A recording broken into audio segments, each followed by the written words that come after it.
انم نمبر صورت د جمله اسمیه هغه دا دی چې مبتدا به مفرد وي او خبر چې دا به اسم فاعل وي. دا هم ډېر زیات وي.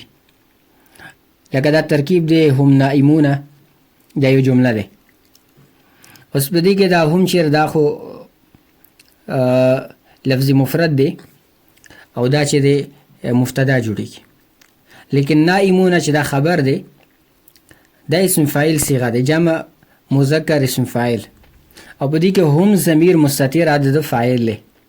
دا اسم فاعل چې کله خپل فاعل سره ملاو شي دا به شبه جمله شي او دا به جوړ شي خبر دی هم مبتدا لپاره.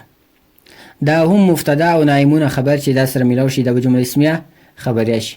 نو دا هم چې دا مفرد دی، اگر چې ضمیر جمع دی خو لفظ مفرد دی او نائمونه اسم فاعل دی، نو دا جمله اسمیه خبریه. بیا زید عالم، دلته زید مفرد مبتدا جوړیږي، عالم اسم فاعل دی. الله قادر کې لفظ الله چې دا مفرد دی او قادر اسم فاعل دی، د لپاره خبر جوړیږي.